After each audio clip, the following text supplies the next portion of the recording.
No one wants to hear this, but without realizing it, we sometimes rob ourselves of the opportunity to grow and realize the version of ourselves we have in our minds by saying no. So I want to share 3 moments that completely changed how I approach challenges and my growth mountain. So let's get into it. Let's start with the first story. I think we can title it Singing and Stretching.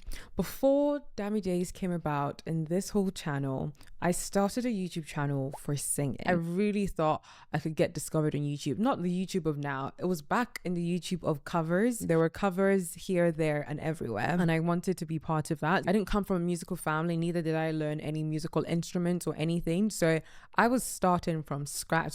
I started school and it was a no-brainer that I was going to pick music as a subject. You know, you have like your core subjects and then you have that subject that's just your pet subject. That was music for me. I wanted to make sure that I grew and I learned about this thing. So once upon a time in music classes, people would have their different categories of instruments that they are learning and go off to the side to do that.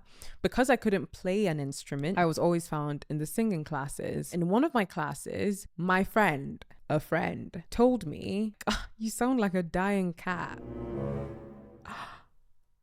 Guys, she said it jokingly, but those words cut deep. That comment opened 2 doors for me. I could either walk through the door of completely giving up and say, actually, yes, I sound like a dying cat, or actually, I don't want anyone to hear me. I know I want to do this, but I would rather not get another side comment about the way I sing, or walk down the door of getting better. And that's the door I walked through by the help of God. I literally used most of my spare time back then in that season to just practice karaoke. At church, I joined choir. Anywhere there's singing, you'll probably find me. Now, fast forward to a few years later, I've probably posted a couple of covers on this channel in the past before. And I've had the opportunity to sing at church. And by the grace of God, it's been received well. People might think, oh, she's just talented at singing. I wish I could sing. Oh, that was me too, girl. I wish I could sing. That was me because I didn't know how to sing. I was once the dying cat babe, but today I can sing. Was I discovered off of YouTube? No. Am I Beyonce? Absolutely not. But that growth didn't come from talent. It didn't come from luck. It came from not robbing myself of practice. It came from not shying away from the opportunity to grow. So, from this story of singing and stretching, reflect, what are you waiting to be ready for? Fast forward a few years later, still in the high school setting, but now towards the end, I'm about to leave. And this growth mountain shows itself in a different way.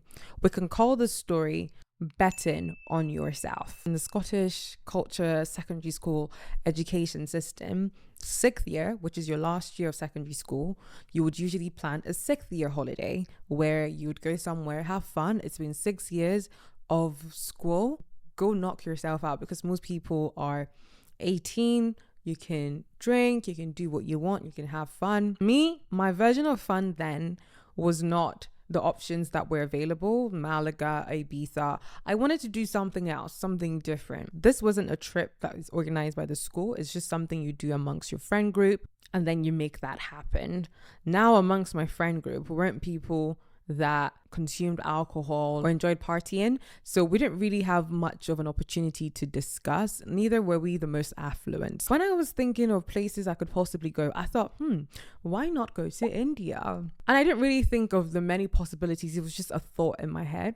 But I thought, you know what, let's take it a step further and present this idea. I presented it to my head teacher. He said, okay, sure, but like, you need to drive this. You need to, obviously the teachers will support you, but what's the next step? Go find out what's possible. I ended up finding an organization that was into school trips, and one of their options was India, the south of India. And they were happy to come to the school to give a talk. They came to the school for a parent evening, and they were talking about the impact they made. And I was sitting there like, wow, this is great. Until they set the price. They set the price £3,000. I remember my dad was there. I could feel his eyes. I could also feel my eyes, because I was like, where did I miss this information? Because £3,000 for a trip now is expensive to me. Talk less of 10 years ago, for a child in secondary school, that has no job and I had 6 siblings in an immigrant family. No way. This dream of mine has just become a 2-minute dream. It was here yesterday and it's gone today. I gave into the mindset that this can't happen because of the limitations I see. My dad can't afford this. I can't afford this. And it would be unfair to place that expectation and burden on my family. But in the weeks following up from that, remember, I brought up the idea. So I was kind of part of the driving force amongst the pupils for this. And I was like, Dami, you really wanted to do this. Is it really impossible? And I thank God for his leading and his hand and his empowerment. I had a very short window before the sign up closed to decide if this was truly impossible or if I was just not wanting to rise up to the occasion. I decided, why not try? The least that can happen is you maybe stop halfway. But what we're not going to do is stop now. We're going to rise up to the challenge, Dami. I made a CV because I was 15 at the time. So I wasn't legally allowed to work. I was only doing like newspaper rounds in my neighborhood, which was like £10 a week. This was like the summer before my 16th birthday. I made a CV, walked around the streets of my city, handed it out to every business I could find. Fast forward, I ended up getting a job at 𝐾𝐨𝐧'𝐭. But I'll be 16 in a few months' time. If you just please keep this job for me, I'll be back. The manager was like, sure, that's fine. In my head, I was like, this guy's lying to me. I know you're lying. You're just trying to get me out of this office. But I accepted it. And on my birthday, my 16th birthday, I went back there and the job was available for me to take. 10 months later, I went to India. And now the actual trip, honestly, it wasn't my best trip yet. Culture shock hit me hard. But beyond the trip, the process delivered to me much more than the trip could have. I gained proof of what was possible. Sometimes the biggest reward isn't the outcome. It may be who you become whilst on the journey of trying. It might be the people you meet along the way. The worst that can happen is that yes, you might not achieve the outcome, but you've gained so much in the experience leading up to that. We can title the third story of how I approach challenges, the journal, the Better Days journal. This journal was once an idea. Everything was pointing at who told you you were qualified to do this. I graduated with a pharmacy degree.